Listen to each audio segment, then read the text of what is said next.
There's a moment in every pursuit, romantic, social, or professional, where the dynamic shifts.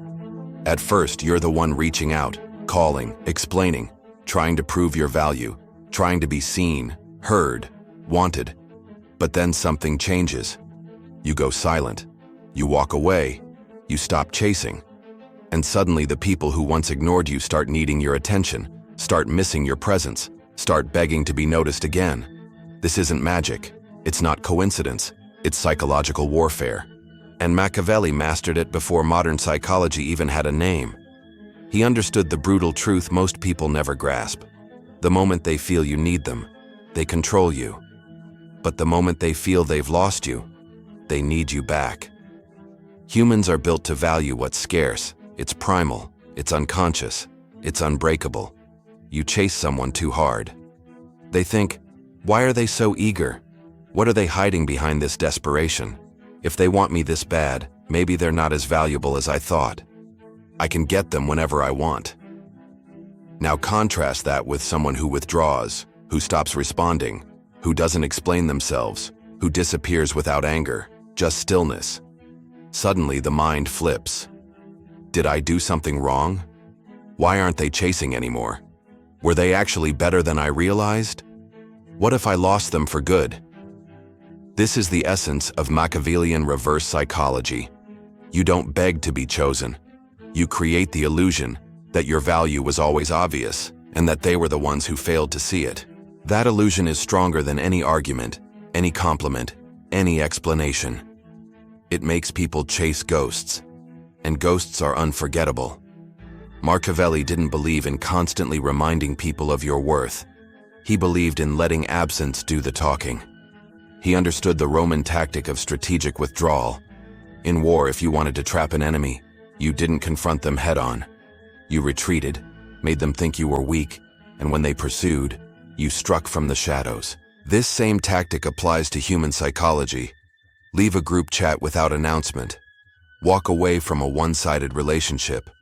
Ignore a manipulator's last message, not to ghost, but to reset control. Show silence in moments where they expect reaction. When you do this with intent, you send one loud message. I'm not trying to be in your world. You're trying to be in mine. And the silence hits harder than any confrontation because it leaves them with no closure, no answer, just reflection. And reflection is how guilt, regret, and obsession are born. When you chase someone, whether it's a person, opportunity, or status, you're telling them something without saying a word. You are above me. Your validation defines my value. I will work for your attention. And the more you do that, the more your perceived worth drops. Because power is not just what you have. It's what others believe you can walk away from. People don't chase the person who's chasing them. They chase the person who can leave without fear. This is why Machiavellian strategy always begins with emotional detachment. If you need them, they own you. If you can leave them, you own the frame. And ownership of the frame is how control is maintained without ever needing to argue, explain, or dominate verbally. There's something terrifying about being left in silence. Think of the last time someone stopped talking to you suddenly. No insult, no rage, no closure, just nothing. That void starts to echo. What happened? Why did they leave? Was I not enough? Did they find better? That's not rejection. It's haunting. Machiavelli would argue, a visible enemy is one you can prepare for, but a silent one is your most dangerous opponent. This is why the tactic works so well. Chasing is loud. It announces your intentions, your weaknesses, your emotions. But stopping, withdrawing quietly, it creates mystery. And mystery is the birthplace of obsession. This reversal happens faster than you think, especially in relationships. When you stop validating someone, when you stop feeding their ego, when you stop giving them that subtle emotional meal, they notice. At first, they may ignore it. Then they rationalize it, but eventually it gnaws at them. They replay the moments you used to chase. They scroll through old messages. They check your profile. They wait for that, hey, that never comes. And every day that passes, their perception of your value increases. Not because you became better, but because they finally realize you were never the one who needed them. They were the one who needed your need, and without it, they're left with their own emptiness. Let's kill a common lie. Always express how you feel. Don't play games. Machiavelli would scoff at this advice because when you express everything, you hand them the blueprint to control you. Emotionally intelligent people don't reveal their feelings out of purity. They reveal them when it serves their position. They use honesty like a dagger, hidden, precise, and only drawn when necessary. So no, you don't always need to explain yourself. You don't always need to clear the air. You don't always need to talk it out. Sometimes the most strategic move is simple. Go dark. Let the silence become their mirror. That's not immaturity. That's how powerful people reclaim the frame. Stop explaining. Every time you explain, you reduce your mystery. Stop chasing.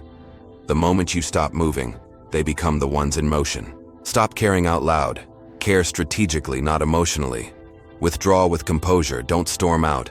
Fade like smoke. Calm, composed, unreadable. Let them feel your absence. It will do more than your presence ever could. Control the frame. If they think you've emotionally left the room, they'll do anything to bring you back.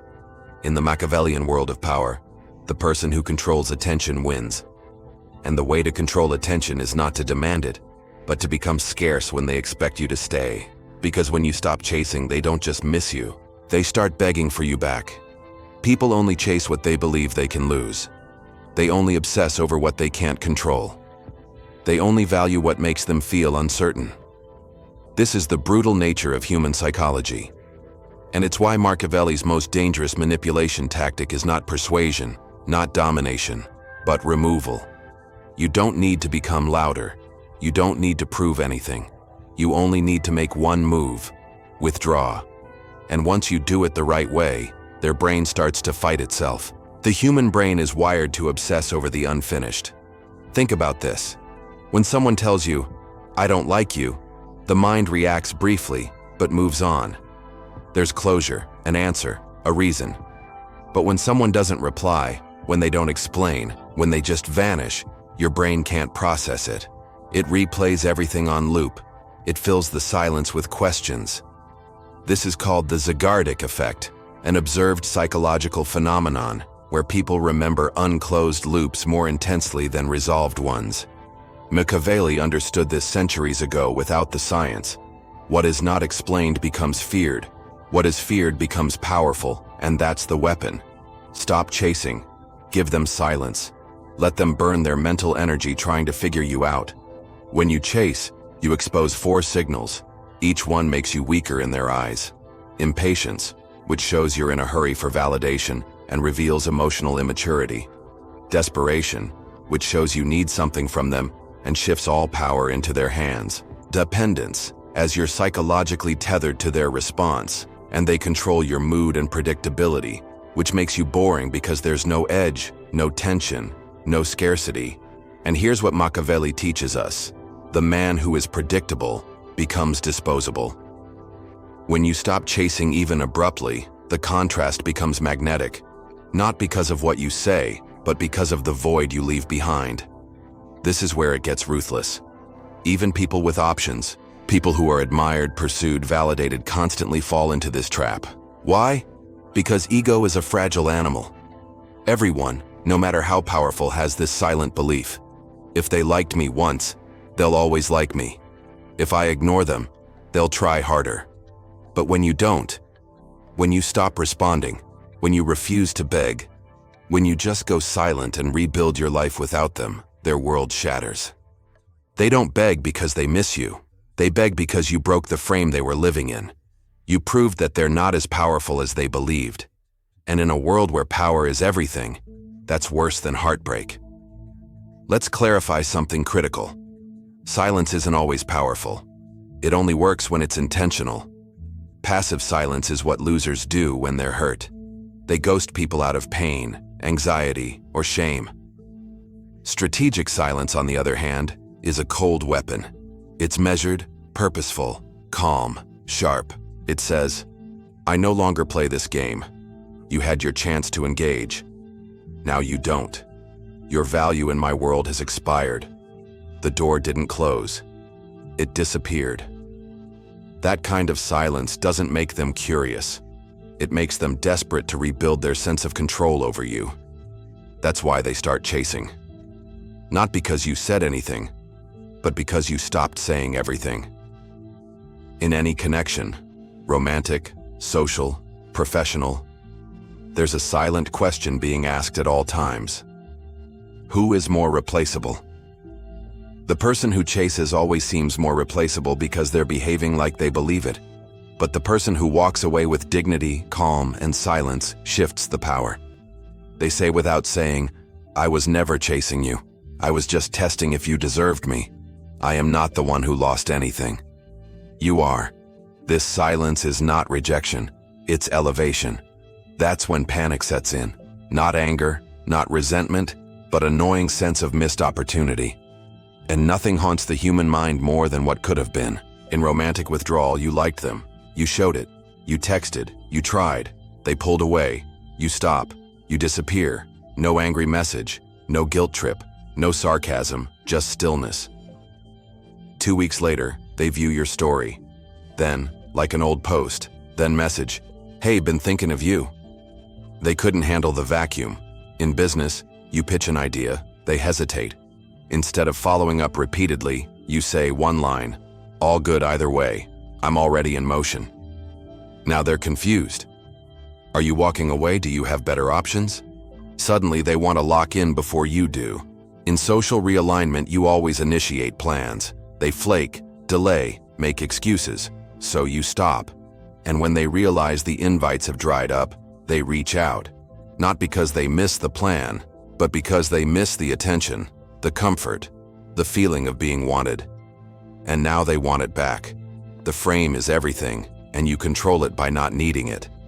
Power exists inside frames. The person who frames the interaction, who defines what this is, what it means, and who needs who, controls the entire dynamic. And there is no frame more powerful than the statement, "You don't need to choose me, but I don't need to wait either." That's lethal because it's not bitter. It's not emotional. It's not a challenge. It's just truth. And truth is terrifying to people used to being chased. The most Machiavellian thing you can do is live well in their absence. Let them watch you grow. Let them see you shine. Let them realize they were never your destination. They were a detour. That's not revenge. That's what real psychological dominance looks like. And it starts with one simple act. Stop chasing. They'll start begging, and by the time they do, you'll be too far ahead to care. The moment you detach, not dramatically, not emotionally, but strategically, is the moment you trigger their deepest insecurity. What if I was never as important as I thought I was? This is why Machiavelli's teachings don't just apply to rulers and kings. They apply to every moment where power and attention intersect. Romance, friendship, social circles, negotiations, social media. You don't win people by chasing. You win by withholding, by breaking the pattern they've become addicted to. Because once you remove the attention they took for granted, they begin to starve for it, and starvation breeds obsession. People rarely appreciate presence. They only feel it when it's absent. You can give your best to someone, time, energy, affection, support, and they'll treat it like air. Because that's what happens when you give too much without cost. But when you vanish, when the calls stop, when the compliments end, when the silence is louder than the words, they finally realize, wait, that person made me feel something no one else does. Why do I care that they're gone? Did I mess it up? They don't miss you at first. They miss what they used to feel around you. The feeling is what makes them beg. And Machiavelli understood that controlling people's emotions was far more powerful than controlling their logic. Machiavelli would put it like this: men desire most what is withheld and tire of what is freely given. In modern language, attention is a currency, and the more you give, the less it's worth. This is where 99% of people fail. They think consistency equals loyalty. But what they're actually doing is devaluing their presence. When you're always available, when you always respond instantly, when you show up, no matter how they treat you, you become emotionally cheap. But when you cut it off, suddenly that attention has value again. They remember how it felt. They remember how rare it is. They remember how safe, special, or powerful they felt when they had it. Now they crave it like a drug, and you've become the only source. Let's dig deeper into the most lethal move, the clean, quiet vanishing act. It doesn't require ghosting. It doesn't require a dramatic exit. It only requires precision. You stop checking in. You stop explaining. You stop sending signals. You stop filling their gaps with comfort. And here's what makes it so brutal. You don't do it with hatred. You do it with peace. They expect you to argue. They expect you to fight, explain, or beg. But you don't. You just let it end. That's what breaks them, because now they don't even have the satisfaction of knowing they got under your skin. They don't have an ending. They don't even know if you're hurt. They only know one thing. You've moved on, and you did it without them. Here's the internal monologue that slowly takes over. Why did they stop chasing me? Did they meet someone else? Was I not good enough? Were they faking everything this whole time? How could they let go so easily? Notice the pattern. It's no longer about you. It's now about them. Your silence turns into a mirror, and what they see in that mirror terrifies them. You didn't just take away your attention. You took away their sense of significance. Now they don't just want you back. They want the version of themselves they were when you chased them. And the only way to get that feeling again, beg. You can make this dynamic work without ever saying a word. If you always reply instantly, don't. If you always compliment them, don't. If you always initiate plans, stop. This sudden shift doesn't make you rude. It makes you unpredictable. And unpredictability is magnetic. Most people pull away with drama. They post cryptic quotes, vent to friends, create scenes. That's not strategy. That's emotional leakage. A true Machiavellian disappears clean without shade, without emotional footprints, because that creates more confusion. And confusion breeds interest. The key to making them chase is not just silence. It's evolution in silence. They left you when you were ordinary. They come back when they see your glow up.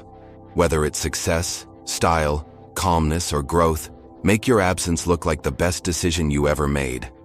That's when they realize they didn't lose me. I lost them. Now here's the final twist. When you stop chasing and they start begging, they won't say, "I missed you." They won't admit weakness directly. They'll say things like, "I was just thinking about you. Remember that time you've changed in a good way? We should catch up." These are just hooks, fishing lines disguised as kindness. Because what they really want is to feel what they used to feel when you chase them.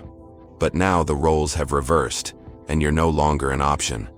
You're an opportunity, the opportunity they let go and now can't stop trying to get back. Most people pull away because they're hurt.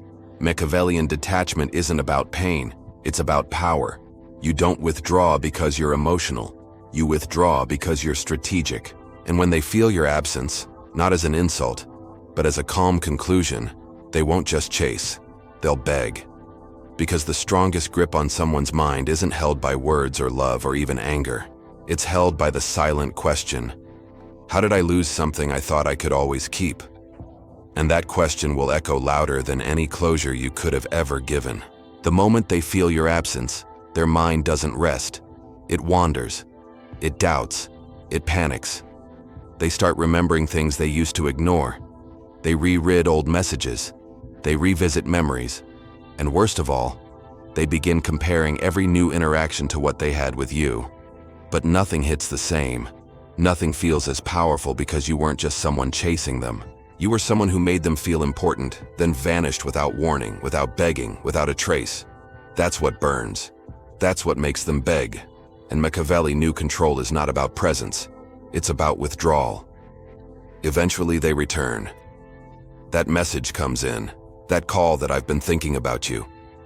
But by the time they do, you're no longer the same. You're not bitter. You're not waiting. You're not broken. You're indifferent. And here's the paradox that Machiavelli would revel in. They only loved the version of you that chased them. But the version they now chase no longer needs them.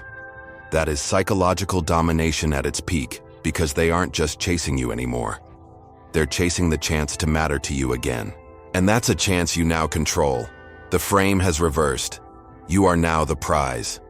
Before you were the one proving, reaching, hoping, texting, showing effort. Now they're the ones overthinking. They're the ones typing, deleting, retyping. They're the ones waiting for your reply, wondering if it will ever come. And the irony, they didn't see your worth until you stopped offering it. This is the tragedy of modern attention dynamics. People want what they can't have. They don't desire connection. They desire power over connection.